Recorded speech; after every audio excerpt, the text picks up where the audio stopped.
Imagine for a moment that within you resides an immense, inexhaustible power, a power that never sleeps, never rests, and responds at every moment to every word you think, every emotion you hold, and every belief you embrace.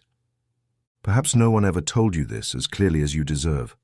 Your mind and your body are in constant conversation.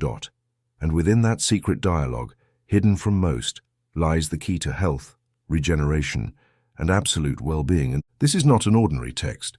These are not just words. This is a call to awaken, a call to remember that you are not a victim of your body. You are its guide, its architect, its healer. The wisdom you are about to hear is inspired by the timeless teachings of Dr. Joseph Murphy, who dedicated his life to revealing the hidden powers of the subconscious mind and its direct influence on every cell, every organ, and every function of your being. Here you will learn that your words are not empty sounds. They are biological commands. That your thoughts are not random. They are precise blueprints that your body follows day after day. That every emotion you sustain can open the doors to healing or to suffering. Prepare to discover how to turn your thoughts into medicine, how to speak to your heart, your lungs, your skin, your bones, and be heard. How to transform your mind into a sacred laboratory where health, vitality, and wholeness are created. Because there is no greater miracle than when a human being remembers that within them lives the infinite power of life itself.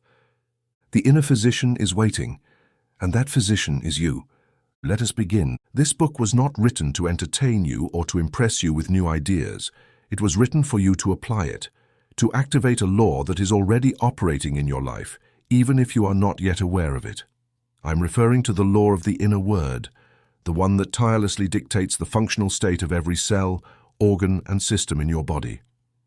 Perhaps no one ever told you this, but every time you speak about yourself, you are programming your biology. Every statement charged with emotion, whether positive or negative, becomes a cellular command.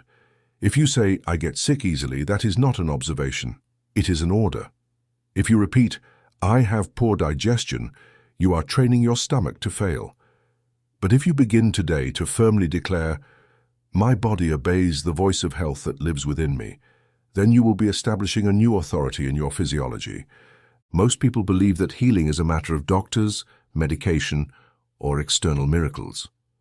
But you will discover that the true miracle begins in the way you think and speak. Your body is like an orchestra, and your mind is the conductor. Every word you say tunes or detunes the instruments. When you think health, when you feel gratitude, when you declare harmony, you are training your cells like a general trains his soldiers, with firmness, clarity, and purpose. Throughout these pages, you will learn to speak to your nervous system, your heart, your gut, your DNA, your immune system, and many other areas that until now may have seemed beyond your control. I will show you, with real-life cases and mental principles, that words spoken with conviction can modify biological structures, reverse symptoms, regulate hormones, and awaken dormant resources. But I will not speak to you as one who preaches theory. I will speak to you as one who has seen thousands of people heal simply by changing the way they spoke to themselves. If you've already read the first part of this work, you know that your body is not your enemy. It is your instrument. You don't need to be fixed. You need to be instructed. This second part will give you access to more complex systems, such as the microbiome, epigenetics, and the electromagnetic aura, and it will teach you how to direct them using the same mental law that governs all things, the law of spoken belief. Get ready to speak to your body as you never have before. Get ready for it to listen, and above all, get ready for it to obey, because that is how it was designed, and you are about to remember that. The Voice That Heals, based on Joseph Murphy. We've noticed that over 80% of those who visit our channel are not subscribed. You can support this project by pressing the subscribe button and giving the video a like. Thank you for inspiring us to keep creating more and better content for you. Are you ready to transform your life? Chapter 1. The Brain, the Silent Scribe. Every thought you hold with persistence becomes engraved. That is a simple, radical truth. Your brain is the most faithful scribe in the universe. It does not judge, interpret, or offer opinions. It records. Every time you hold a mental image, every time you repeat a phrase, every time you associate an idea with an emotion, your brain writes it down in its internal log, as if it were a commandment. It does not use ink, but electricity and chemistry. It does not write on paper, but on the plastic network of its own connections. Many believe their habits are random, that their reactions are automatic, that their character is shaped by genetics or experience. But the truth is different. Your brain has been trained by you, without you even realizing it. You have dictated to it for years how to respond to every stimulus. The brain is like a typewriter connected to the soul. What you repeat with emotion is typed into your neural circuits. A man once came to me saying, "Doctor, I can't stop worrying. It's like my mind switches on by itself." I replied, "It's not that your mind switches on by itself, it's that you trained it to activate every time the possibility of loss appears, and you did it with phrases you repeated for years like prayers. Everything's going to go wrong. This is too good to be true. Something's bound to ruin it." Each of those phrases was a dictation that your brain recorded and obeyed. The Apostle Paul wrote, "Do not conform to this world, but be transformed by the renewal of your mind." That means exactly this. If you want to transform your life, transform your thought pattern. And to change that pattern, you must understand how your physical mind works. Your brain. The brain is plastic. That doesn't mean it's made of plastic. It means it is moldable. It changes based on what you hold as true. This capacity to change through repetition is called neuroplasticity. When you repeat an idea with conviction, your neurons strengthen their connections. When you hold an emotion for days, your neurotransmitters adjust their levels. In other words, your brain reshapes itself according to the instructions you give it. That's why I say the brain is a silent scribe, because each day it receives a dictation and transcribes it into your body. If you wake up every morning saying, "Everything is so hard," the brain writes it down. If you go to work muttering, "This is making me sick," the brain records it. If you sit down to eat saying, "This is probably going to upset my stomach," the brain instructs your digestive system to prepare for the worst. It's as if your words were commands and your brain the scribe that records them and sends them to the rest of the body to carry them out. A woman who suffered from panic attacks once told me her story. She had lived under constant stress during her adolescence. Her mother often repeated, "You must always be on guard. No one is trustworthy. Life is a battle." These phrases were dictated day after day in the home, with fear, anguish, and tears.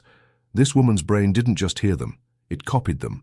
And by the time she reached adulthood, her nervous system was still obeying as if the entire world were a threat.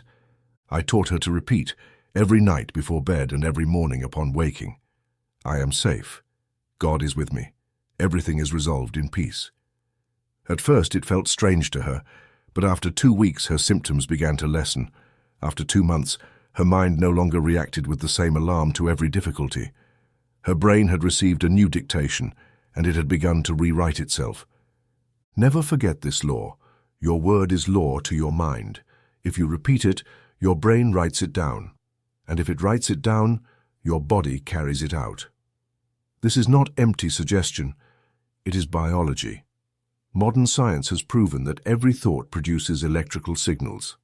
These signals travel through neurons, accumulate in specific areas of the brain, and through repetition build pathways. These pathways are what you call tendencies: anxiety, irritability, guilt, fear. They are not your nature, they are mental trails you have paved with your thoughts. But just as they are formed, they can be undone, and just as they are repeated, they can be replaced with a new dictation, a new word, a new image. Have you ever seen how a scribe is trained? It's not enough to tell them once how to write. They are taught through practice, repetition, and correction.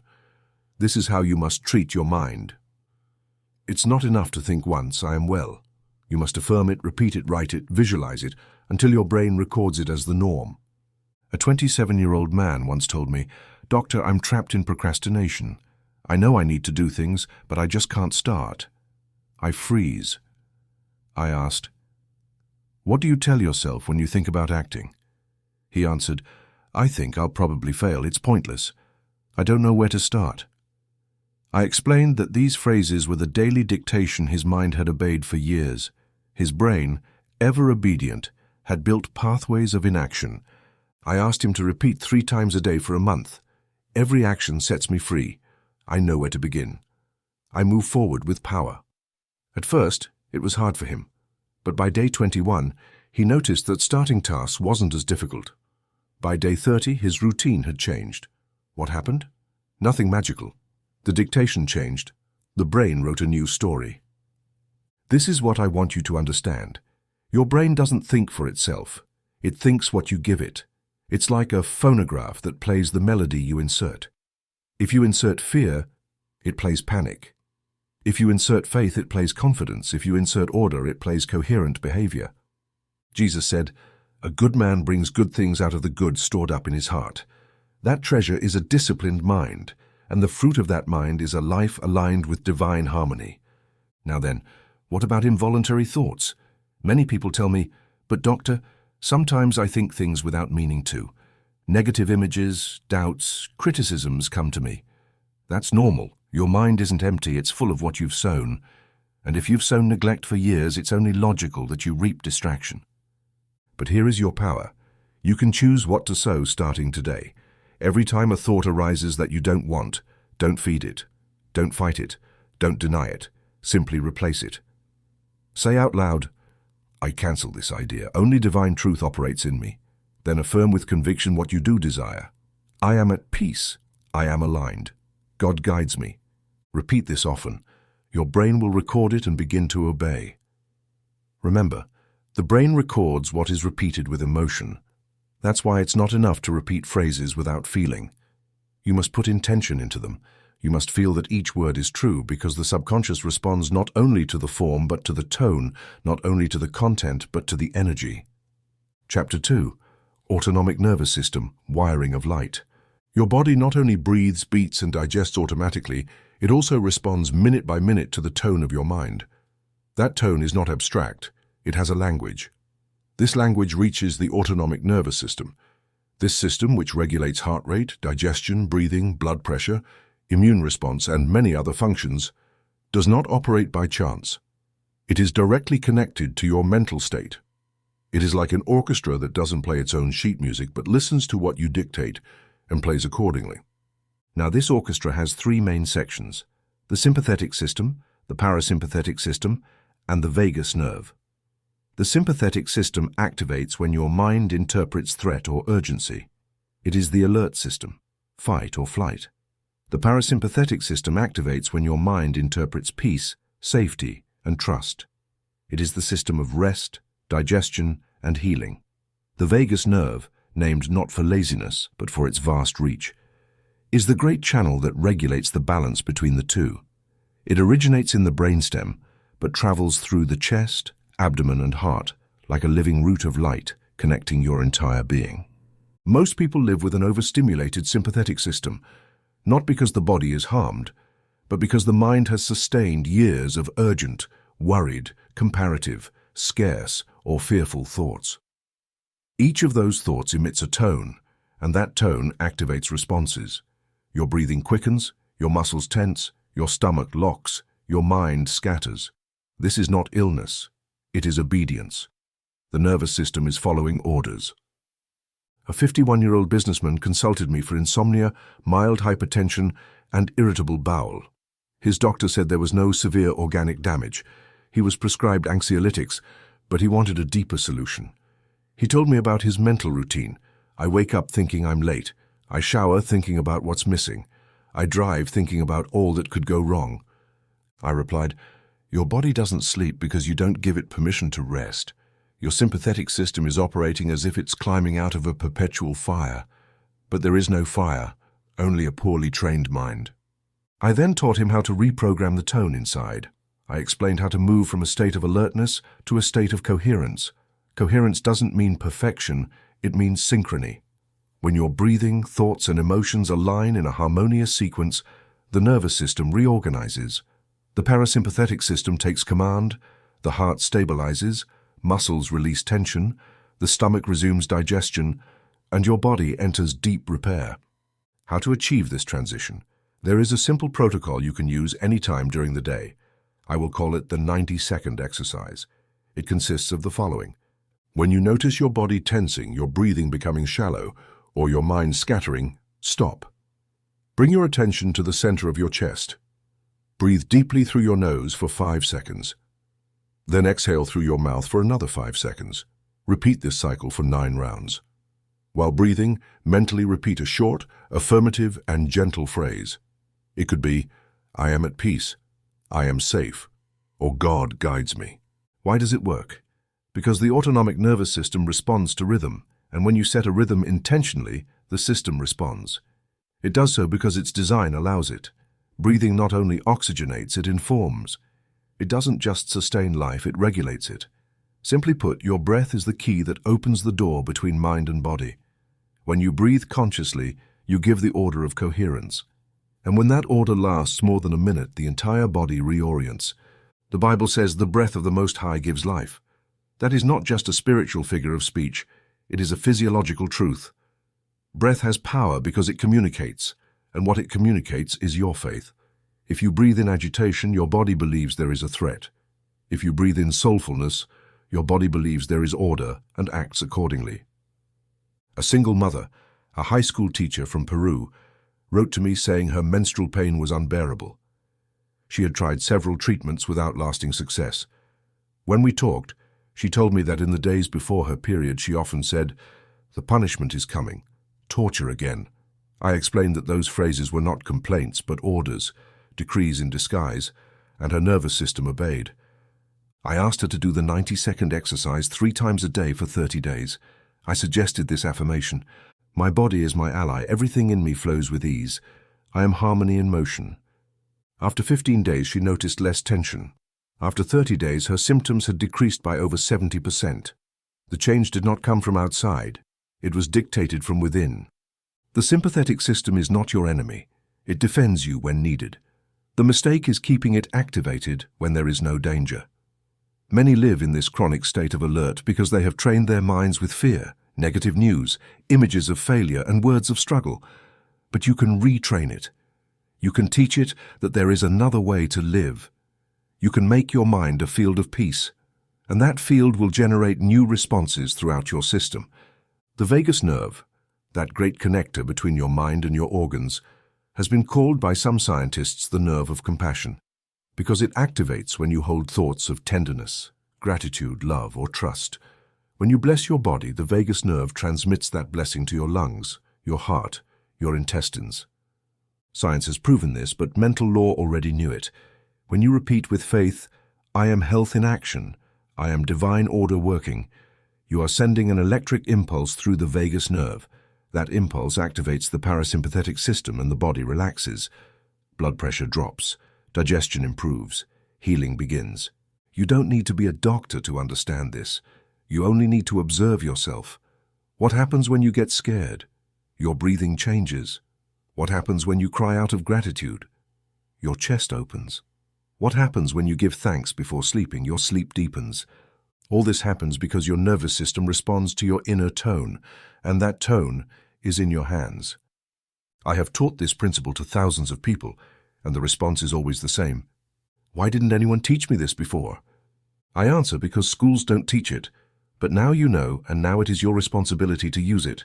You can choose right now to retrain your vital tone. You can dictate a new rhythm to your nervous system. You can decide that the state of alert will not be your norm. You can proclaim that peace is your foundation and that your body responds to truth, not fear. Chapter 3. Immunity. The army that listens to prayers.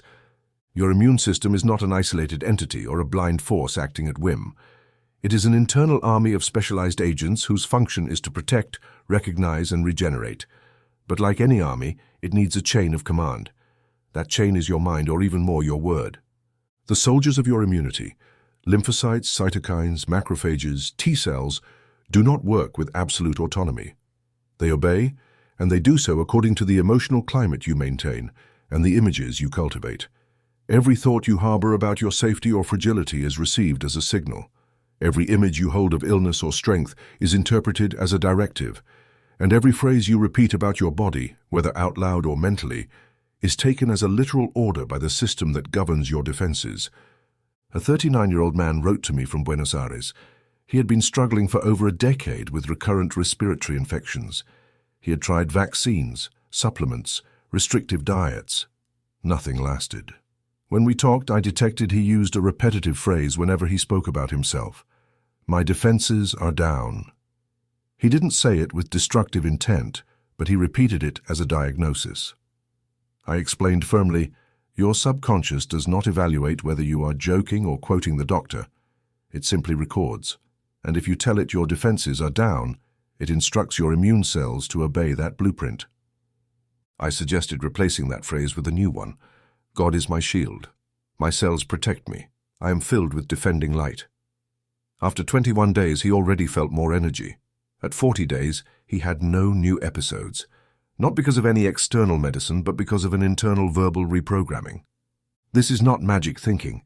It is biological obedience. Modern neuroimmunology, the branch that studies how the nervous system influences the immune system, has confirmed that sustained emotions of fear, hopelessness, or isolation weaken immune response. Conversely, emotions of gratitude, purpose, trust, or joy strengthen it. What Dr. Bruce Lipton has called the biology of belief is in truth the ancient mental law expressed in scientific language. What you believe with sustained emotion translates into chemistry, and that chemistry determines how your cells act. Psalm 91 says, He will cover you with his feathers, and under his wings you will find refuge. His faithfulness will be your shield and rampart. What is that truth the psalmist speaks of? It is the inner certainty that you are under a higher protection. You don't need to imagine the physics. Just maintain an image of shelter, strength, and intelligent defense. That image is received by the subconscious, and the subconscious directs its order to the immune system. The result is a cellular response coherent with your inner conviction. A 46-year-old woman, mother of 3, came to me on recommendation. She had developed herpes zoster after a period of high stress. Medically, she was told the virus was latent in her body and had activated due to lowered defenses. I asked her, "What thoughts did you have during those weeks?" She answered, "I kept saying, I can't take it anymore. Something inside me is going to explode." That phrase, said with desperation, was not ignored by her body. It was executed. I proposed she start an immune visualization regimen accompanied by an affirmation. Twice a day, she had to close her eyes and visualize her white blood cells as luminous soldiers patrolling her body with order and joy. Meanwhile, she should say, "My cells are light, my immune system is wise, I am protected by divine intelligence." After 30 days, the outbreak ceased completely. Her doctor did not understand the change. She had changed her language, and the army that once received orders of fear now obeyed orders of faith. Never forget this rule. T cells, those guardian cells that identify threats, behave according to your mental script. If you hold a thought of constant persecution, they interpret that they must attack relentlessly. But if you maintain an image of inner security, they reorganize and act only when necessary. The most common mistake many people make is talking about their body as if it were an enemy. They say things like, "My system is weak, I get sick from anything, I have no defenses, everything causes me a reaction." And they say it without knowing that each of those phrases is a decree. Every cell is a faithful servant that fulfills what you believe, and if you believe you are defenseless, you will be. But if you proclaim, "I am strong in the Lord and in the power of his might," Ephesians 6:10, then your cells hear that truth as literal instruction and act with firmness, coordination, and power. Another woman, 62 years old, told me she caught urinary infections every winter. When I asked what she thought about the cold, she replied, "I always get sick. It's my turn." I explained that phrase was like an order placed in the sentinel's mouth. I asked her to adopt a daily formula upon waking. "My body knows how to defend itself. I am protected from within. Every cell serves me with love." Additionally, she had to visualize her bladder as a shining field with glowing lymphocytes guarding every entrance. After 2 winters without relapses, she wrote to me gratefully. "It was not luck, but immune re-education dictated by the word. Do you realize? It is not about treating symptoms, but about instructing the body from another level. What you declare as true, your immune system executes. It doesn't matter if you say it aloud or silently. What matters is the emotion with which you repeat it, because emotion is the ink with which your orders are written. When you repeat with intention, 'I am a temple of health. Nothing foreign harms me.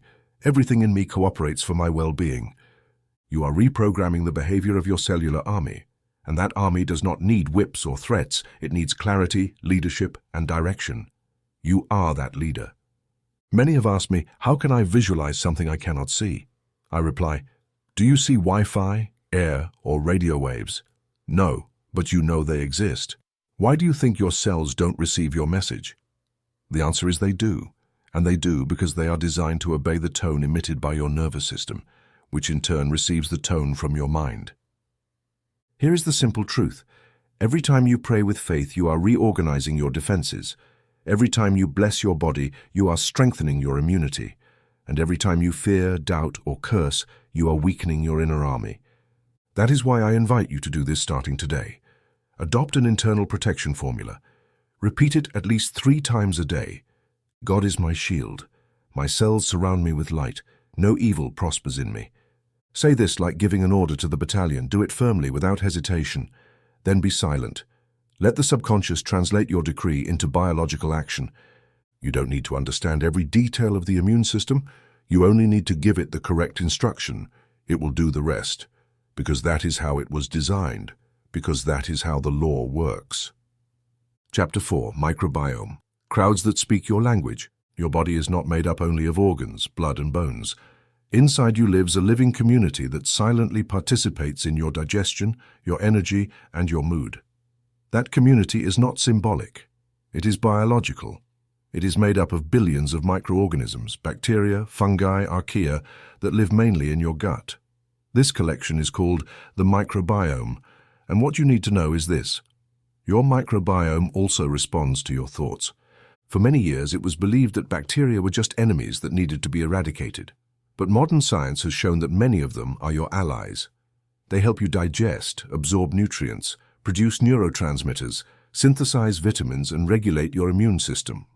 In fact, more than 90% of serotonin, the so-called happiness hormone, is produced in the gut, not in the brain. And that production is directly influenced by the balance of the bacteria living there. Now, that balance depends not only on what you eat, but also, and in many cases especially, on how you think. Your sustained emotions, your everyday words, your attitudes toward food, and your way of blessing or cursing what enters your body, all of that modulates microbiome activity. If you bless, you elevate. If you curse, you disrupt. If you give thanks, you harmonize. And if you fear, you contaminate. A 28-year-old medical student consulted me about chronic digestive problems. He had constant reflux, abdominal bloating, and slow digestion. He told me that since childhood, he heard his mother say, "Everything upsets your stomach." He adopted that belief as if it were a permanent diagnosis. Every time he ate, he did so with distrust. He said to me, "I eat with fear." I responded, "Then your bacteria receive fear as food." I proposed an immediate change. Before each meal, he was to take 5 seconds to bless the plate. He had to say, "Thank you for this food. It nourishes me, harmonizes me, heals me. Everything that enters me cooperates with my health." Additionally, he had to visualize his intestine as a garden full of light, where millions of good bacteria blossomed with each bite. 2 weeks later, he noticed the bloating had decreased. After 30 days, his digestion had improved. The food had not changed, his attitude had, and that was enough to transform the microbiome environment. You can try this today with your next meal. Don't eat with the phone in your hand or complaints on your lips. Stop, look at your plate, give thanks.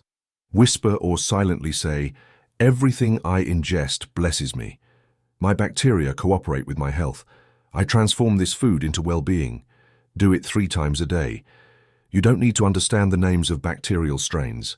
You need to guide their action with your consciousness. A common mistake is to think bacteria are mechanical entities deaf to thought. But if you understand that everything in the body obeys a frequency, you will see that your language informs not only your mind, but also your organs and invisible guests. Your bacteria have no ears but respond to hormonal climate, neurotransmitters, and immune signals. All these signals are modulated by your emotions, and your emotions, as you know, are consequences of your sustained thoughts. A man once asked me, "Doctor, is it possible that my sadness affects my digestion?" I answered clearly, "Not only is it possible, it is certain because sadness alters vagal tone, decreases intestinal motility, and changes the balance of good microbes. The same happens with resentment, fear, or disdain toward your own food.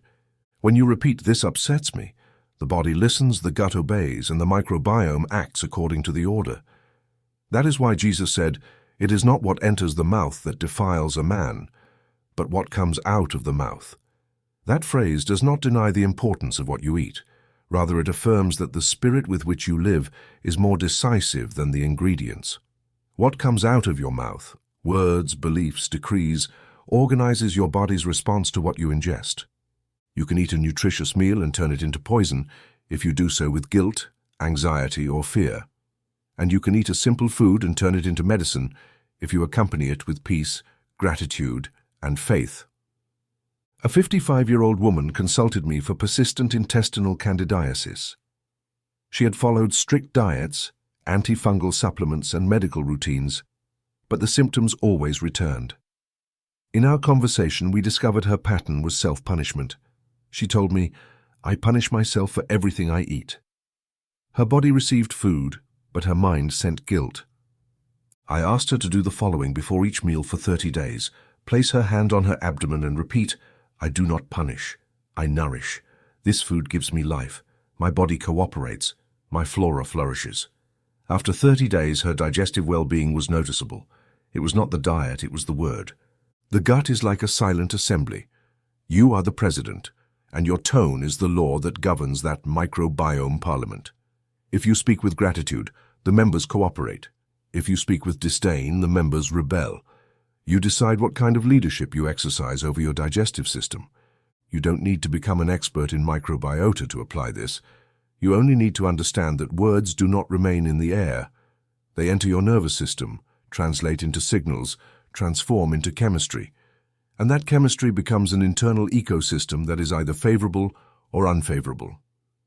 When you bless your food, when you thank your body, when you decide to see your gut as a garden instead of a battlefield, everything in you begins to cooperate. Write this somewhere visible. My body cooperates with me, my food blesses me, my flora flourishes with gratitude. Repeat it before every meal. Do it with presence. Do it as if planting a seed, because that is what you are doing, planting a new message in living soil. The gut is not just tube and acid. It is the field where your energy is cultivated, and your word is the most powerful fertilizer. Below is the first practical exercise of this second part of the book, daily practice and daily dictation to rewrite your mind and heal your internal orders. Goal: train the brain, nervous system, and microbiome to obey new instructions of health, coherence, and cooperation. Duration: 14 consecutive days, and frequency twice daily, morning and night. Instructions: sit comfortably in a place free of distractions. Place one hand over your heart and the other over your abdomen. Close your eyes and slowly repeat each phrase, feeling each one. My brain is my ally. I decide what is written in it. Every thought I repeat is a seed, and I choose to sow life. My whole system is retrained now. I am at peace. I am safe. I am reprogramming health. My nervous system obeys me, and I set the rhythm. Where there was alarm, now there is order. Where there was struggle, now there is calm. The power of God flows through every cell of me. My defenses are wise. My immunity is strong. My cells hear my voice and protect me joyfully. No threat prospers in me. I am surrounded by light. Every meal nourishes me, and every bite is a blessing. My gut flourishes, and my flora fills with life. My body cooperates. I give thanks for everything that enters me. Important: do not skip any day, don't rush it. Do it as if you were governing a country. Do it as if you were giving instructions to the army of God within you. Chapter 5. Alchemical digestion, turning bread into light. Eating is not just about ingesting food. Eating is building your body, and building your body is building your life. This truth, though simple, has been neglected by millions who eat without thinking, without gratitude, without guidance, without awareness. Most chew anxiously, swallow hurriedly, and digest under stress. Then, when symptoms appear, acidity, fatigue, heavy digestion, inflammation, they look for culprits in the food, the climate, or their age, but they don't stop to examine the most important factor, the mental attitude with which that bite was chewed. Your digestive system is not an automatic machine that reacts the same way to any stimulus. It is a highly receptive intelligence influenced by the chemistry you produce with your thoughts. That chemistry begins before tasting a single bite. It starts when you look at the plate. It continues when you decide whether to receive it with gratitude or rejection. and it becomes decisive when you chew, accompanying that act with elevated ideas or toxic thoughts. I want you to understand something fundamental. Digestion does not begin in the stomach, it begins in the mind. Just as an idea chewed with delight turns into wisdom, food chewed with love and gratitude turns into health, vigor, and tangible well-being. A woman once told me, "Dr. Morphy, I eat healthy salads, but I always feel heavy after eating." Talking with her, I discovered she chewed while answering emails, hurried because she had many tasks, and ate feeling guilty about every ingredient. I asked her to do something very simple: chew slowly and repeat a brief affirmation with every bite. It could be, "This gives me life," or "Thank you for this blessing," or even, "My body transforms this into energy and perfect health." 2 weeks later, she wrote to me, "I've never felt so much pleasure eating. My digestion has changed." There is a reason digestion changes when you introduce affirmations. Every thought generates a vibration. That vibration modifies your heart rate, brain waves, gastric secretions, and hormonal response. When you think calmly and gratefully, you stimulate the parasympathetic system, the one that facilitates digestion and regeneration. But if you eat while criticizing, judging, or rushing, you stimulate the sympathetic system, the one that prepares you to fight or flee.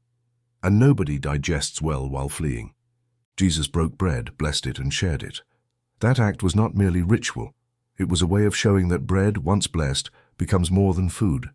It becomes a vehicle of divine presence. You can do the same every time you eat, even if you live alone. Blessing the bread is declaring that what enters you is life-bearing, and by blessing it, you transform it, because the physical responds to the mental and the biological submits to the spiritual. A young nurse told me about her experience. She suffered from chronic constipation despite a balanced diet. During her workday, she ate hurriedly between calls, in the same room where she attended emergencies. I taught her to separate, even if only for 10 minutes, and to make chewing an internal ceremony. I asked her to take each bite, and while chewing think, "This bread is light, this fruit is divine energy, this water cleanses my inner temple." She did it with discipline. 3 weeks later, her bowel transit was normal. She didn't change her diet, she changed her consciousness. Maybe you've noticed yourself that some foods feel better when eaten in peace. That's no coincidence. Your body produces serotonin not only in response to what enters your mouth, but also what enters your mind. And serotonin is the substance that balances your mood, your sleep, your life impulse. Don't you think it's worth learning to digest properly if it influences your entire existence? Imagine this. Your stomach is a laboratory. Your enzymes are specialized workers. Your small intestine is an alchemical still. Each molecule of food passes through this system and transforms. If you introduce words of life while chewing, you are giving instructions to the laboratory. If you chew consciously, you empower the internal chemicals to turn bread into light, protein into strength, vegetables into clarity. I'm not exaggerating. This happens, and happens to everyone who applies it. It doesn't matter if you're eating rice, beans, a piece of bread, or an apple. If you do it consciously with affirmations, you are doing alchemy. You are turning the ordinary into the extraordinary.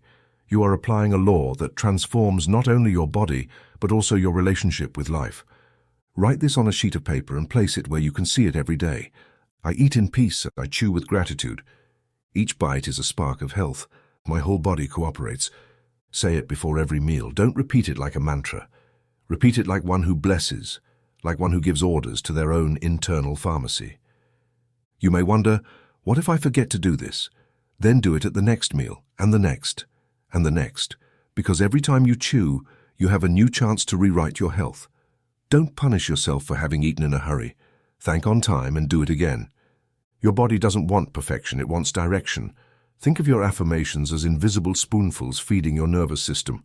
While you chew, you're programming. While you swallow, you're building. While you breathe between bites, you harmonize your electromagnetic field. A mother told me, "What if my children don't want to do this?" I answered, "Do it yourself. Let them see you bless the plate, hear your affirmation, grow up in an environment where eating is not a chore, but a sacred act." Weeks later, her children started repeating the phrases on their own. Children learn more by contagion than by instruction. This is not superstition. It is spiritual science. It is the correct use of thought to order matter. And if you've read this far, it's because you are ready to apply it. Do it today. Do it now. Chew with affirmations, make lunch a prayer in action, and watch how your digestion, your energy, and your perception of life change. Chapter 6. Lucid Dreaming and the Advanced Nighttime Laboratory. Your body doesn't sleep just to rest. Your body sleeps to regenerate, and that regeneration, although seemingly passive, still obeys the same conductor: your mind. The vast majority of people go to bed carrying the day's tension. They fall asleep without clearing their thoughts, without ordering their desires, without correcting the images their subconscious will take to the night's workshop. Then, they wake up feeling heavy and brittle or with new symptoms they didn't have before and say, "It's stress." But it's not stress. It's the subconscious programming they left unchecked overnight. Your subconscious never sleeps. Even though you aren't conscious during sleep, your inner mind remains active, continues obeying commands, and keeps building. That is why I insist so much that the last words you repeat before sleeping are more important than any supplement, pill, or massage. What you think before sleeping multiplies. What you visualize before sleeping is imprinted. What you command before sleeping is executed. A woman once came to me desperate about her hormonal imbalances. She had tried expensive treatments, and tests showed no improvement. I asked her, "What do you do in the last 5 minutes before closing your eyes?" She answered, "I check social media." I told her, "Your body is obeying foreign images." Then I taught her to prepare a small silent ritual 10 minutes before sleep. Breathing deeply, she visualized a torrent of light descending through her endocrine system. She softly repeated, "My glands obey divine intelligence. My hormones vibrate in harmony. My body listens to the voice of order." She did this for 21 days. She didn't change her diet. She changed her nighttime script. After a month, medical tests showed spontaneous improvement. The doctor didn't understand how it had happened. She did. You can do the same. Your subconscious is the most perfect laboratory that exists. And sleep is the privileged access to that laboratory. But sleeping isn't enough. You need to know what to send to the laboratory, with what script and with what purpose. Have you noticed how after a tense dream you wake up tired, even after 8 hours of sleep?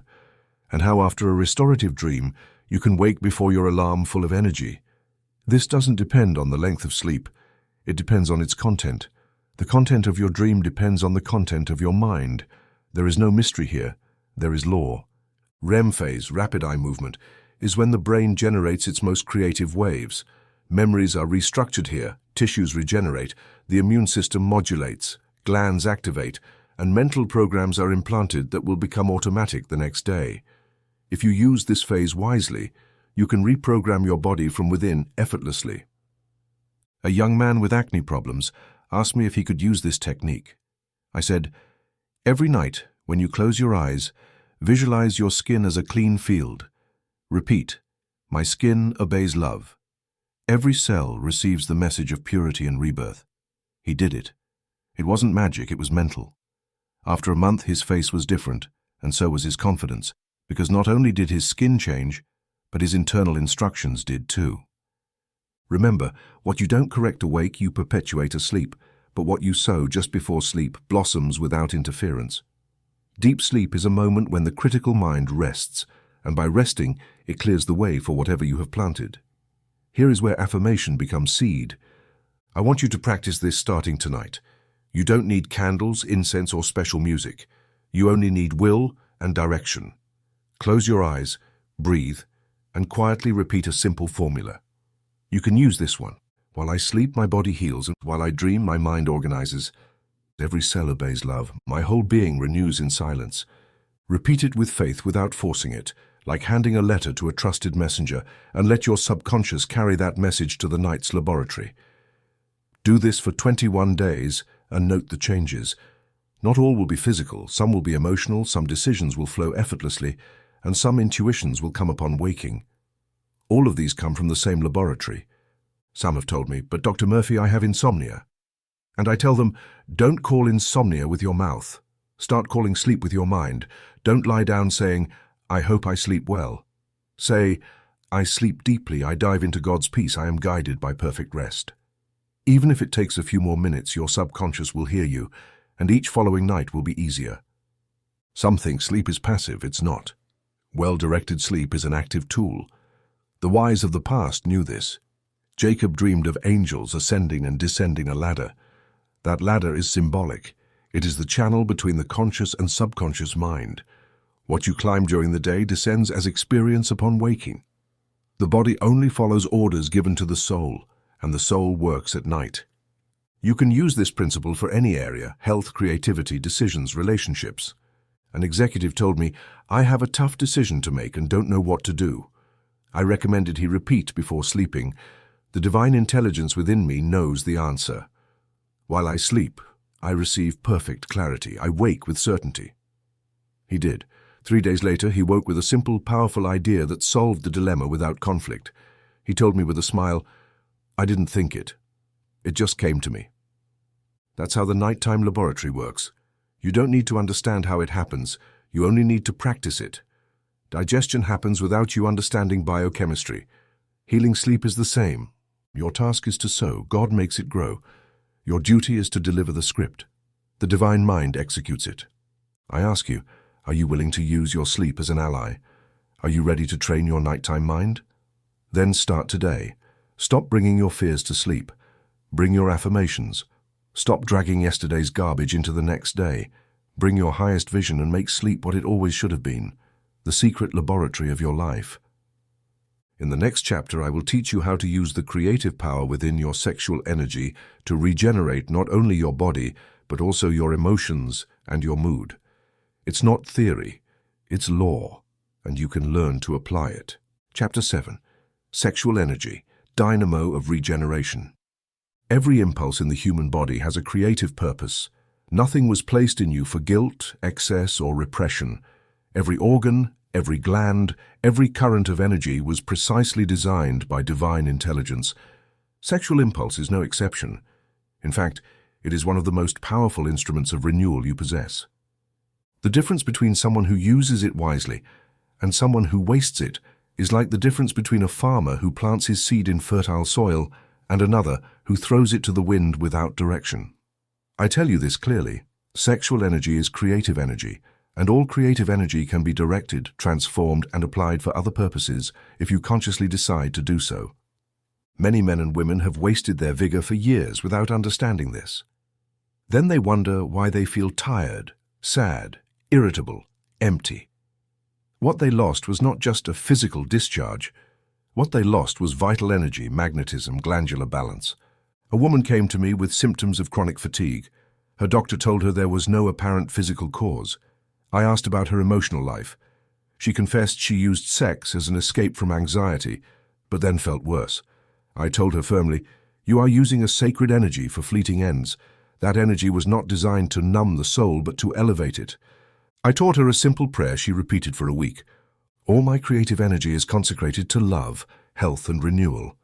My body is a temple of regenerative power." Her face changed, her voice changed. Soon her energy levels began to rise. The key is understanding that sexual energy does not have to be compulsively externalized. It can be contained, breathed, redirected anywhere in the body. The sexual glands have a direct connection to the higher endocrine glands. When you raise that impulse through visualization, breathing, and conscious affirmation, your body responds with a sensation of fullness, rest, and restoration. This is not mysticism. It is applied mental law. A young man asked me if that was dangerous. I said, "Is electricity dangerous? Only if you use it without direction. The same current that can kill can light up cities. Sexual energy is the same. Directed toward health, it revitalizes you. Used unconsciously, it exhausts you. I'm not saying repress your desires. Repression is just as harmful as wastefulness. I'm saying observe them, bless them, direct them. A simple way to start is to repeat daily. My creative energy rises, radiates health. It feeds my cells. It restores my tissues. My body fills with vitality. Do it with intention. Do it with understanding. Visualize that energy as a river of light flowing up your spine. Bathe your brain. Awaken your higher senses. You don't need to have read books on yoga or alchemy. What you need is to practice this truth with faith. Your body understands. Your subconscious knows what you mean. The subconscious doesn't need technical terms. It only needs clear direction. I remember the case of a businessman, 48 years old, with symptoms of functional impotence. The problem wasn't physical but mental. He felt guilty about his desires. I taught him a new attitude. Bless your energy instead of condemning it. He repeated every night, "My sexual energy is sacred. I use it wisely. I am regenerated by the life flowing through me." In 2 weeks, his vitality returned, not by magic, but by changing his internal script. Jesus said, "From within him will flow rivers of living water." John 7:38. That living water is the spiritual energy that runs through your system. When the mind is in harmony, those rivers flow toward healing. When the mind is confused, those rivers stagnate. You decide each day where your vital energy flows. Do you use it for complaint, tension, immediate pleasure, or do you raise it to build, regenerate, illuminate? You can use your sexual energy to rejuvenate your skin, your organs, your mood. Visualize it as a luminous substance. Inhale deeply and repeat, "Divine life flows through my glands. My cells are nourished by the creative force. I am energy in healthy expansion." Do this every morning and night. Don't expect immediate changes. Expect consistency. The law of the mind responds to repetition with intention. Just as a plant doesn't bloom the day after being sown, your regeneration happens in phases by accumulating clear mental commands. Your subconscious doesn't distinguish between sexual energy and healing energy. What determines the use is your attention.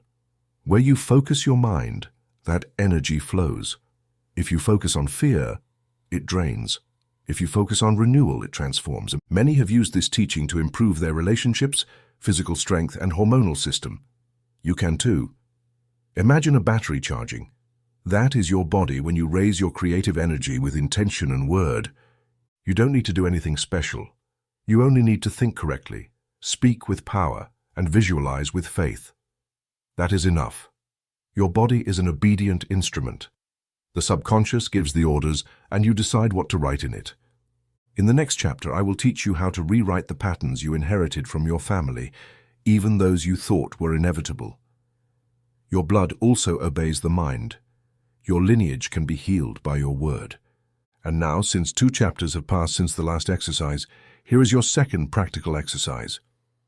Practical exercise 2. Transmute energy into regeneration. Purpose: to raise sexual energy to nourish the body, balance emotions, and restore overall vitality. Daily duration 5 to 7 minutes. Ideal upon waking or before sleeping. Posture: sit with a straight back or lie down with eyes closed. Breathing: inhale deeply and slowly through the nose. Exhale through the mouth. Repeat 3 times. Visualization: imagine a sphere of warm light at the base of your spine. That light represents your creative energy. Ascension with inhalation: visualize that light rising up your spine toward your chest, throat, and forehead.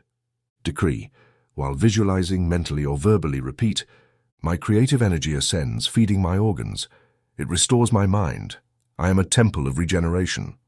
To close, finish by saying, "Thank you, Divine Mind, because this energy flows where I need it most. I receive now." Do this for 21 days. Write down any changes you notice, physical or emotional. This is how you begin to become the master of your vital current. Chapter 8. What is epigenetics and lineage? Rewriting the Book of Blood. You are not an automatic repetition of your family tree. You are not obligated to inherit the diseases, limiting beliefs, emotional reactions, or patterns of failure that burdened your ancestors. You can love your parents, honor your grandparents, and bless your lineage without becoming a copy of their fears. God did not bring you into the world to repeat the past, but to redeem it through your consciousness. Every cell in your body contains a genetic library. It holds not only the blueprints for your eyes and height, but also the biological memories of the stress, poverty, and suffering experienced by your ancestors. Modern science calls this epigenetics, but the mental law has taught it for centuries. Your spoken word can activate or deactivate these memories. I remember a woman who came to my consultation diagnosed with rheumatoid arthritis. Her mother and grandmother had suffered the same. She told me, "It's genetic, Dr. Murphy. There's nothing to be done." I kindly responded, "Genetics may be in your body, but it is not the only language you understand. There is a stronger code, your spoken word." I taught her to repeat every day. I now cut every inherited pattern of suffering. My blood is clean. My bones are new. Divine power rewrites my story. 3 weeks later, the pain lessened and her tests began to improve. The attending physician was surprised. I was not, because when you cleanse your mind, you also cleanse your blood. God said, "I have given you power over every created thing." Genesis 1:28, mental interpretation. That includes your DNA. Your word has the power to modify genetic expression. If your parents worried about money, you can sow thoughts of provision. If your lineage lived in humiliation, you can sow dignity. If illness was constant, you can sow health. A woman told me all the men in her family died before age 60. She lived in fear of reaching that age. I asked her to declare each night before sleeping, "The genetic clock resets and divine life flows in me. I break every unspoken prophecy that limits me. I live in peace, health, and longevity. Words have effect, the body responds. Inheritance can be healed. Do not fight against your lineage. Do not reject your history. Bless it, but do not cling to it. When you recognize that each gene obeys a mental command, you stop blaming and start creating." A young man with a family history of addiction came to me and said, "Doctor, I fear repeating the same tragedy." I answered firmly, "Every cell in your body hears what you think." "What are you telling them today?" He looked at me silently. I taught him a formula he repeated for 30 days. "I am free and I am new. Every fiber of my being regenerates with divine power." The story ends with me. I begin a new line of blessing. He never used again. His physiology changed. His face brightened. His voice grew stronger. What medicine called predisposition, the mind changed by choice. Jesus said, "Your sins are forgiven. Go and sin no more." John 8:11. In mental language, this means your subconscious has been cleansed. Do not repeat the same pattern.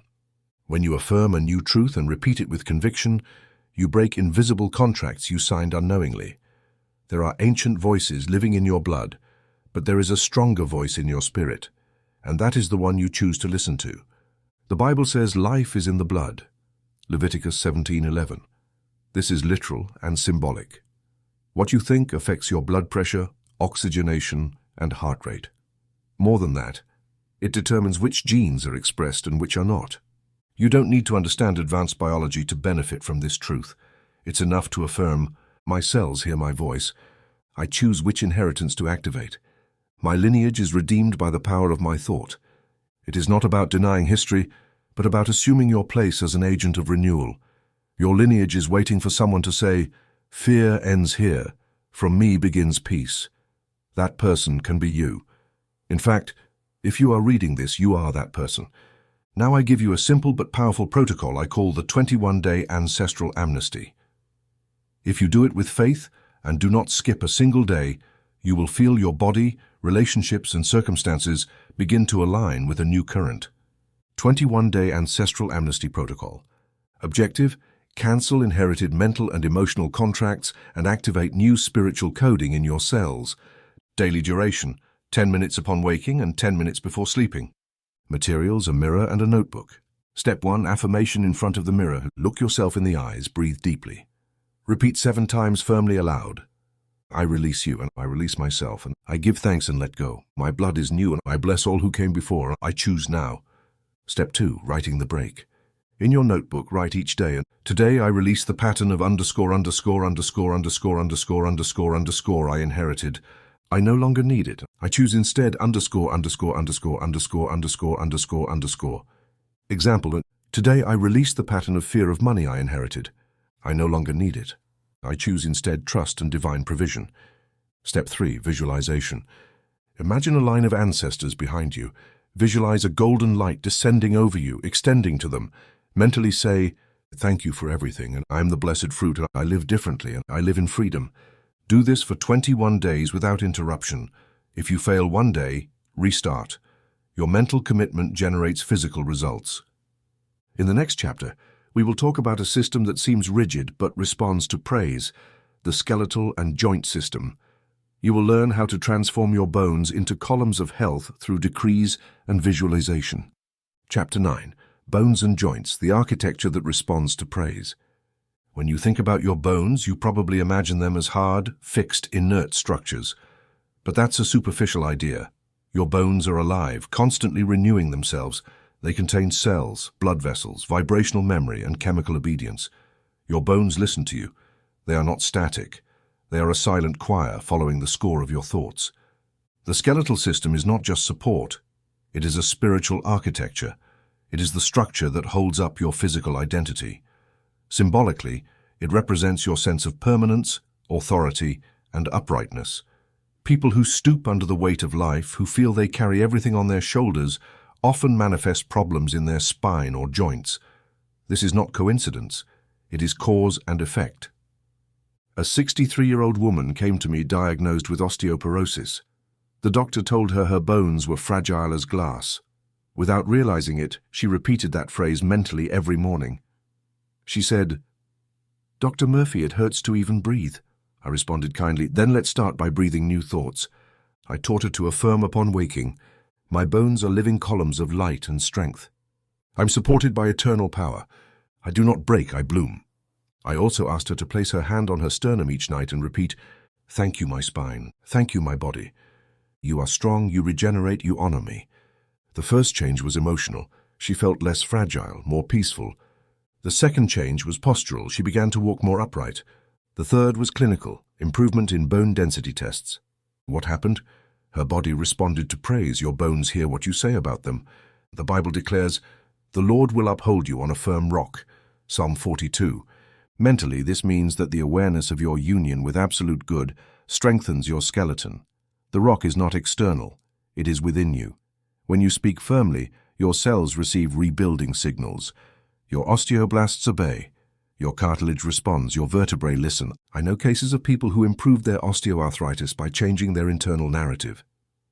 One lady used to say, "My knee is my punishment for working too hard." I explained that phrase was a destructive command. I taught her to say, "My knee faithfully supports me. I bless it. Every cell receives my gratitude. Flexibility is my new identity." In 2 weeks, the pain decreased. In 1 month, she walked better. No one changed her body externally. What changed was her dialogue. What transformed the structure was the word. Joints symbolize our capacity to adapt. When a person is rigid, hard on themselves, or burdened by duty, their joint system reflects that. Often it's not genetics, age, or climate. It's an unchecked emotional script. You can change that right now. I ask you, what phrases do you repeat about your knees, your back, your shoulders? You say you're tired of carrying burdens. You repeat you have no support. You tell yourself, "I can't take this anymore." Those phrases aren't innocent. They're biological instructions. You can reverse them. You can give new orders. A man confessed to me, "I always feel life's weight on me. My back has hurt since I was 40. I asked, "What weight do you carry that's not yours?" He thought and realized he had taken emotional responsibility for his whole family. I taught him a freeing formula. I release what is not mine. I trust divine order. I am a firm pillar of peace, not depression. That single declaration, repeated for a week, began to change his breathing, muscle tension, and mood. His body followed his new beliefs. Now visualize your skeleton. Imagine your bones shining with golden light. Visualize your vertebrae as columns of living marble. Visualize your joints as smooth, anointed gears. Do you see it?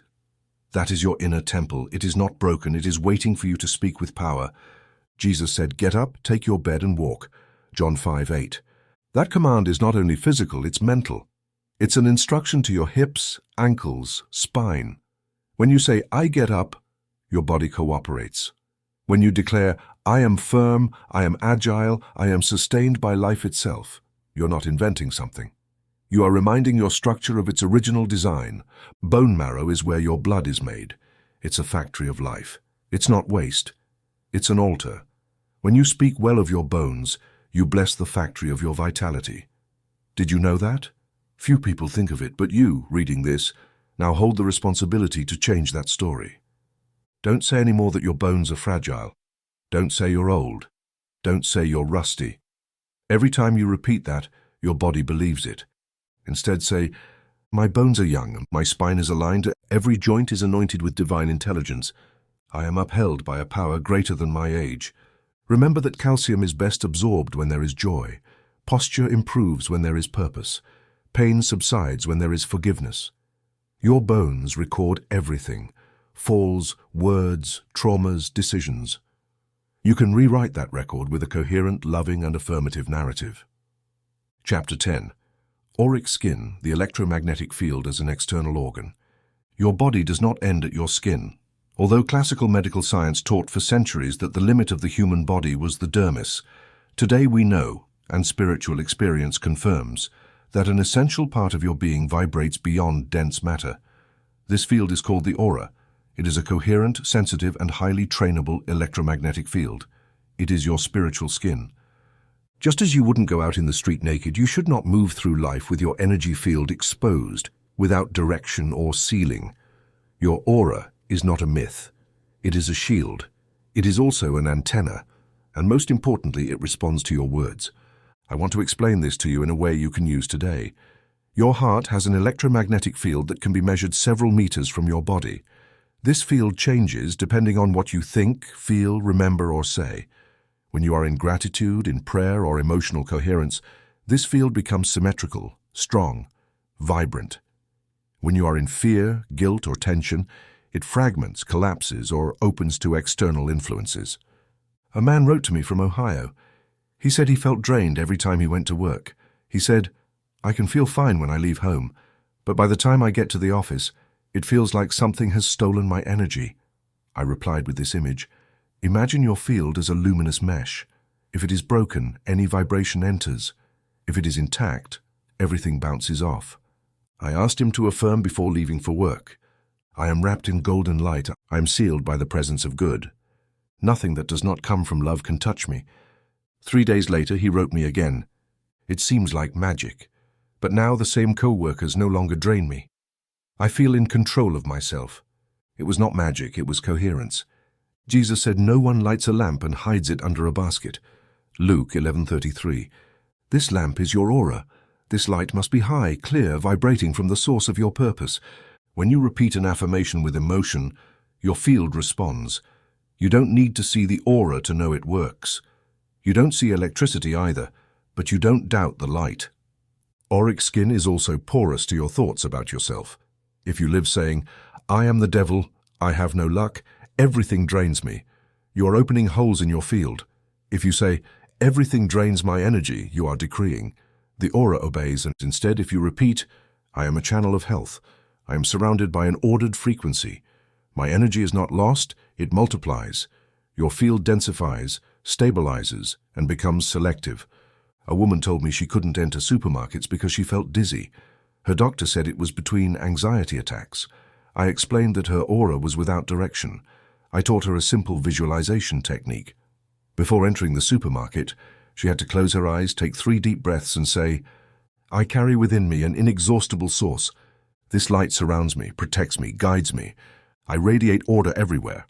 After 5 attempts, her body began to associate that ritual with calm. Her nervous system re-educated itself, and her field became hers again. There is a principle you must memorize. Your energy obeys your clear instructions. If you don't program your field, the environment does it for you. It is like leaving your front door open all day. Coherence is closing that door consciously, not out of fear. It is telling the universe, "Only what I choose vibrates here." Remember, the energy field not only protects you but also projects. How others perceive you is influenced by the state of your aura. This is not superficial charisma. It is real vibration. Some people enter a room and everyone turns to them, not because of their clothes, but because of how they vibrate. That presence can be trained. It is not the privilege of a few, it is mental law applied. The Apostle Paul said, "Put on the new self, created to be like God in true righteousness and holiness." Ephesians 4:24. That new garment is also the linear aura. It is the external expression of an internal conviction. You can start today. Dedicate 3 minutes a day to the practice I call the invisible garment. Close your eyes.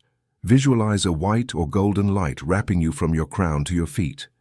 While doing this, say softly, "This light belongs to me, and this frequency is my home. All harmful substance bounces off. All blessings enter." Repeat this every day before leaving your house. It doesn't matter if you don't see it. What matters is that you feel it, affirm it, and proclaim it. And what happens when someone throws negative words, judgments, envy, or emotional manipulation at you? The same thing that happens when it rains on a house with a roof. If it is well sealed, the water slides off. Don't fight the environment, reinforce your field. That is auric coherence. You are not at the mercy of your surroundings. You are a generator. Do not walk through the world as a passive receiver. Walk as an active creator. Your presence transforms places. Your aura educates the environment. But first, you must educate it. Practical exercise number 5, daily energetic shielding ritual. Upon waking, stand in front of a mirror. Visualize a golden sphere expanding from your chest to fill your whole body. Say 3 times clearly, I am living light. I am sealed by my faith. I am untouchable by evil. Breathe deeply and leave your house with the certainty that you are whole. Repeat this for 21 consecutive days. Take note of the changes. Less fatigue, more presence, more direction.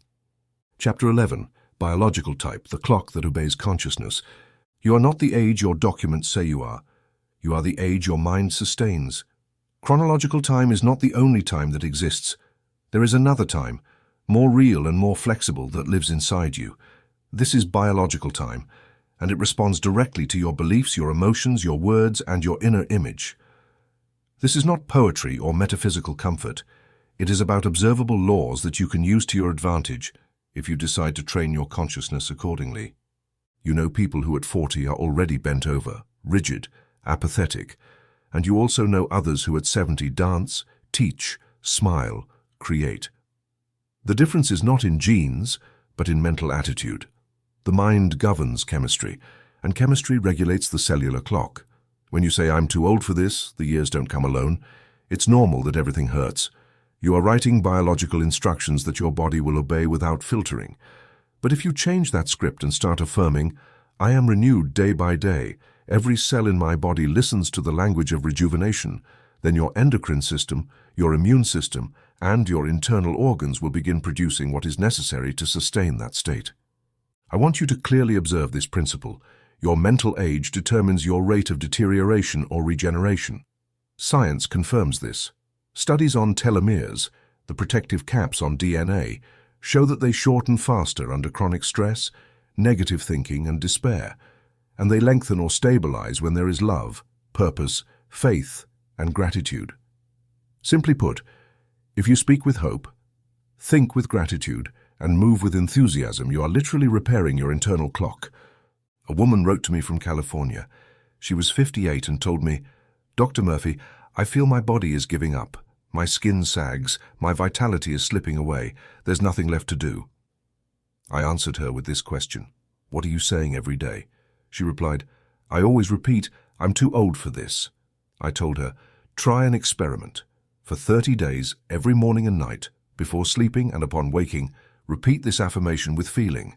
Youth is not a number, it is a frequency. I choose to vibrate in renewal. My cells obey me. I am reborn today. After that month, her letter was different. Not only had her face improved, but also her voice, her walk, her inner tone. Miracle, it's not magic, it's law. Your body is the instrument, but you are the musician. The Apostle Paul said, though our outer self is wasting away, our inner self is being renewed day by day. 2 Corinthians 4:16.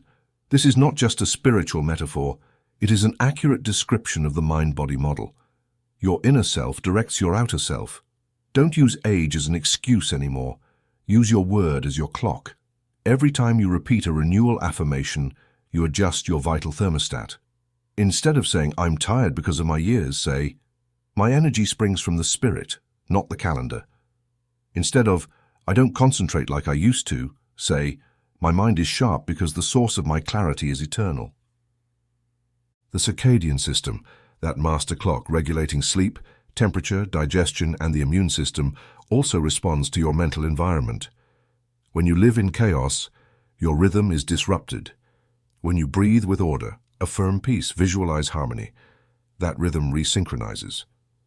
Once, a 52-year-old businessman came to me exhausted, with insomnia and unstable blood pressure. I asked about his morning routine. He said, I check emails, complain about traffic, jump straight into stress. I suggested a new order. Before looking at his phone, say aloud, I am alive. I am guided by divine intelligence. Today my body follows the perfect rhythm of good. Within days, his blood pressure dropped, his sleep improved, and his face looked younger. It wasn't magic words, it was the consciousness behind the word. Do you think the body ages just because? No, the body degrades when you stop instructing it. Accelerated deterioration happens when you abandon your mental authority, but you can become the helmsman again. You can say now, my biology adapts to my faith. Each cell listens to me. Every system reorganizes according to my word. Fear not aging. Fear not declaring life. The problem is not adding years. The problem is not adding awareness. Rejuvenation doesn't start with cream, supplements, or surgery. It begins in your dark room at night when you whisper, my sleep rebuilds me. My body obeys the perfect design of health. I renew my tissues as I rest. Repeat these ideas, install them, engrave them in your mental field like mantras of authority. Your subconscious doesn't reason but executes, and if you give it the instruction to renew, it will know how to do it. Your blood does not have the final word, your spirit does. Science studies hormones but cannot measure your inner determination. That is your advantage. That is your responsibility. Practical exercise number 6, chronobiological reprogramming at 2 key moments. 1. Upon waking, place your right hand on your chest. Breathe deeply. Repeat 3 times with emphasis. Today I am new. Every organ works in harmony. Time serves me. I am reborn with the morning. 2. Before sleeping, with the light dimmed in a semi-dream state, say quietly, during this night my cells repair, my DNA strengthens, my mind aligns with eternal youth. Perform this ritual for 21 consecutive nights. Take note of your energy, your clarity, your facial expression, and observe how your consciousness directs matter. Chapter 12, Psychosomatic Environment. Your home, your second skin.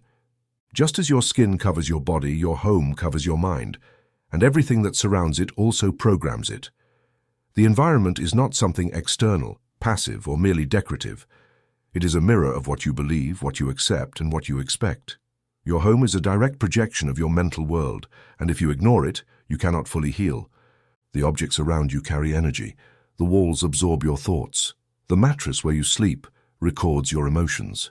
The kitchen holds your intentions. Every corner, every sound, every smell contributes to your physical and vibrational state.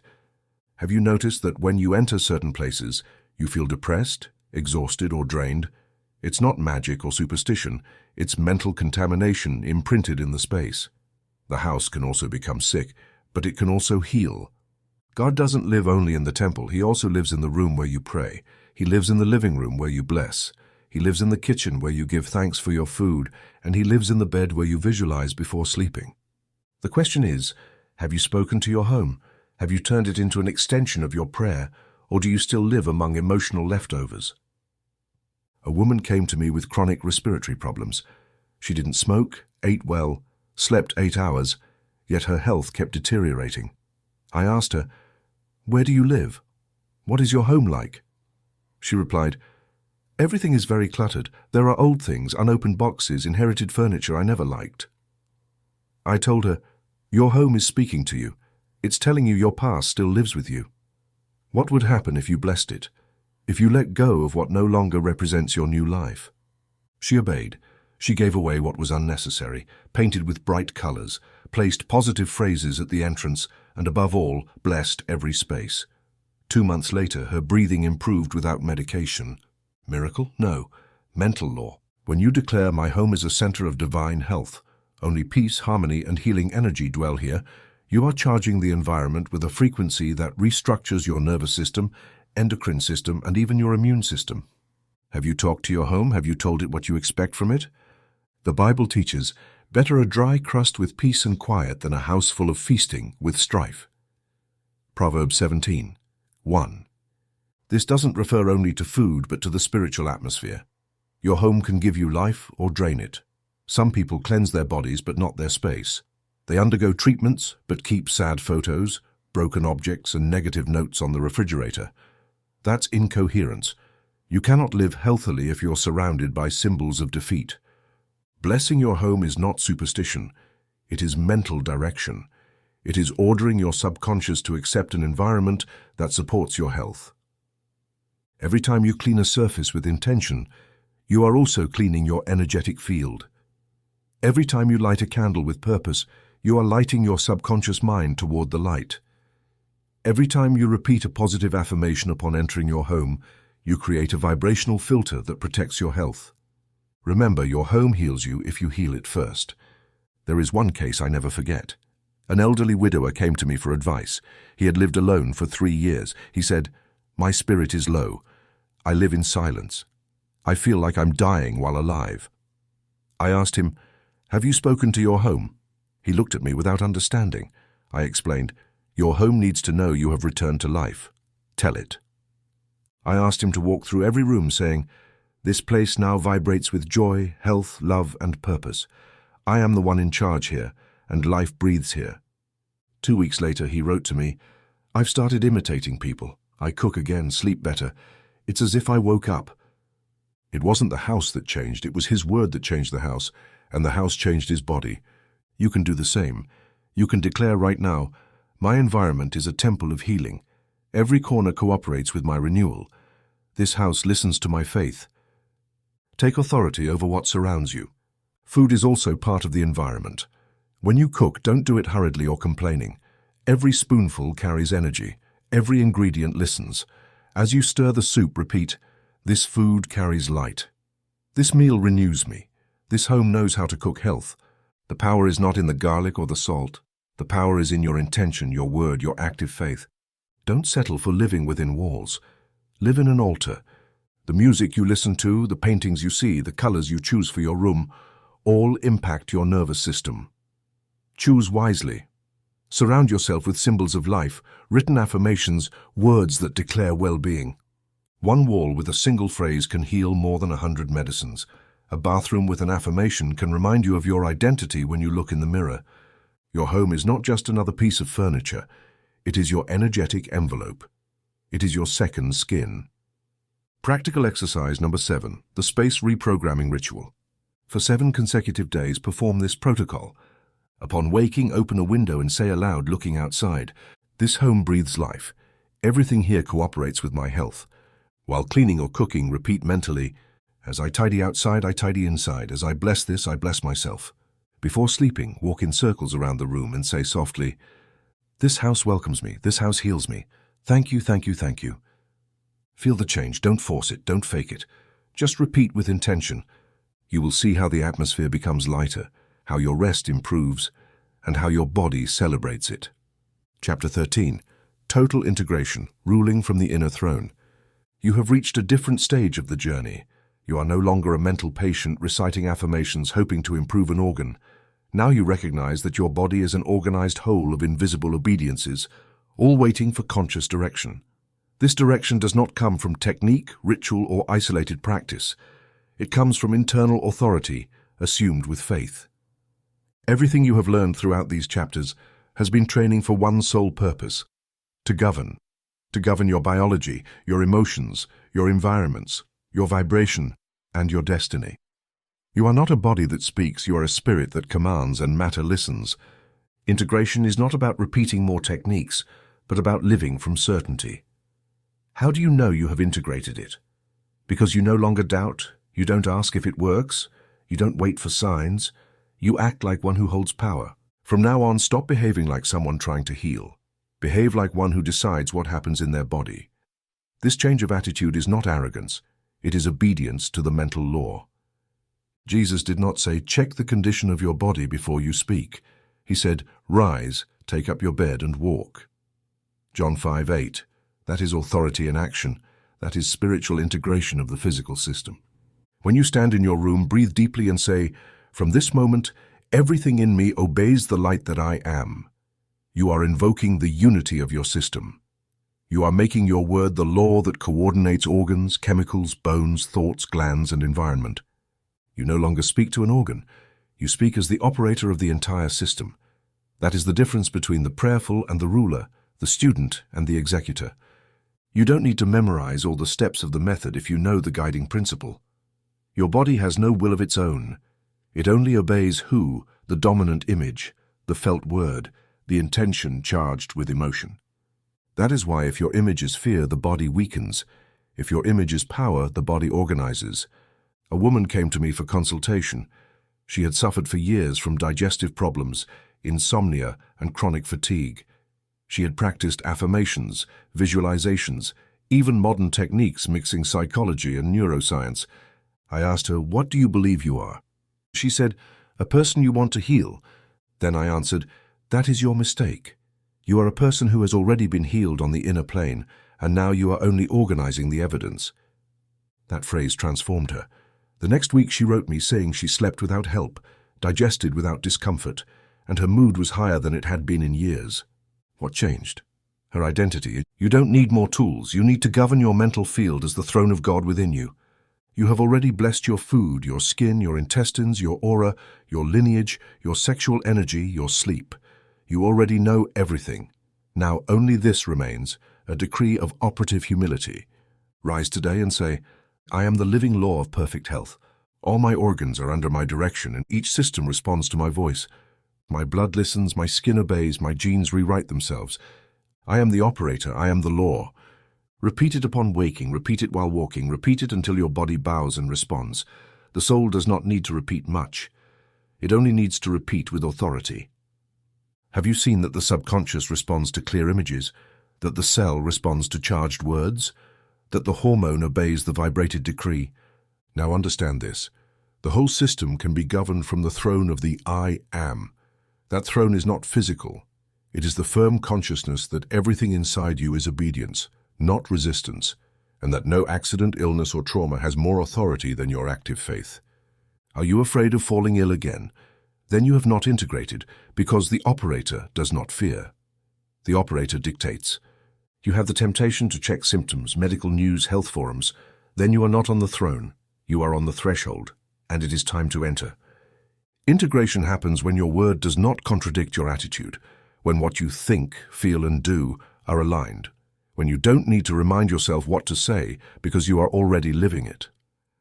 From this point on, every affirmation you use must start from this foundation. I am the conscious channel of perfect intelligence, and perfect intelligence does not doubt, does not consult, does not ask permission. It simply acts, and you act with it. You no longer need to say, "I'm going to try this technique." Now you say, "What I declare organizes itself in my favor. I am law in my body, and if you forget, don't worry. Your body is already more trained than you are. It remembers what you sometimes deny because you have nourished it with new words, programmed it with truth, instructed it with authority, and most importantly, it no longer waits for permission to heal. It only waits for you to say, "Now it is so." I am practical exercise number 8, the decree of operative humility. For the next 3 days, practice the following. Upon waking, repeat out loud and firmly, "Everything in me is under one law, the law of perfect harmony. I am that law." While dressing, visualize each garment as armor of light that responds to your word. Say, "This body obeys the throne. This mind serves the operator. This life flows from my decision." Each night before sleeping, reiterate, "My organs do not act on their own. I am the inner direction. Everything in me listens." This decree is not poetry. It is applied energetic reality. When you repeat it from your center, your entire system aligns, your decisions clarify, your symptoms dissolve, and most importantly, your faith becomes real governance. With this chapter, the structural instruction of this book concludes. You have received principles, protocols, but above all, you have received an invitation to be and live divine health in your body and your world. And as Jesus said, "Behold, the kingdom of God is within you." Luke 17:21. Seek no more, govern from the center. Everything else will be added. Epilogue. The immortal voice and the medicine of the word. You have walked through organs, tissues, memories, lineages, and decrees. You have spoken to your bones, instructed your cells, forgiven your ancestors, and stood at the center of your biology as the sole authority. All this has been training for what truly matters, recognizing the immortal voice that dwells within you and using that voice as living medicine, not just for yourself, but for others. You are not just a reader. You are an operator. You have been shaped by these pages to perform a task greater than healing an ailment, to heal entire fields of collective consciousness through the correct use of the word. A woman from California wrote a letter. She said that after practicing the ancestral amnesty protocol for 21 days, not only did her migraines start to disappear, but her daughter, with whom she had not spoken for years, called to reconcile. In her testimony, she wrote, "I don't know if I imagined it, but I felt that the healing was not only mine, it was ours, as if something I released also reached her." I replied, "You didn't imagine it, you understood." The voice that is activated by reading these kinds of books is not a personal voice, It is a mental frequency that restructures invisible realities. When you decree with conviction, when you bless food, when you instruct your DNA with a simple, firm prayer, you are not only activating your own biology, you are modifying the vibration of everything around you. That is the highest medicine, the conscious word as a transpersonal healing agent. Modern science is beginning to accept that intention has measurable effects on water, plants, and even the rhythms of other human hearts. But you don't need an article to confirm it. You have lived it, you have felt it, and now you know what it is to have a word that heals beyond your skin. Jesus healed with the word. He said, "Be clean," Mark 1:41, and leprosy vanished, but then added, "Go, and sin no more." He was not only speaking to the body, but to the mental system that caused the suffering. You can also speak to the mental system of your loved ones, your community, your students or clients. You can speak to collective fear. You can bless the group unconscious, because the word spoken from higher consciousness knows no borders. Therefore, I invite you now to the next step. Use all you have learned to bless your environment with precision. Speak to the air you breathe. Speak to the spaces you enter. Speak with your soul to the sleeping bodies of others. Your word can become silent medicine for your neighbor, for the client, for the sick person you only know by name. Because the word you have cultivated in yourself is no longer a technique, it is an identity. It is the immortal voice in action. Now you understand why we could not remain repeating loose phrases or depend on meditation audios made by others. Your mind is equipped to compose its own liturgy. Your body expects to hear your authority, not someone else's. This is true spiritual maturity, not repeating formulas, but creating a word born from deep understanding of the law. And it is maturity that now I make this final call to you. This book has a third part that cannot be written by me. It must be written by you, not on paper, but in results. When your child heals because of what you thought, you will be writing it. When your spouse feels more peace because you blessed their rest, you will be writing it. When a woman who suffers finds relief after a phrase you said with loving authority, you will be writing it.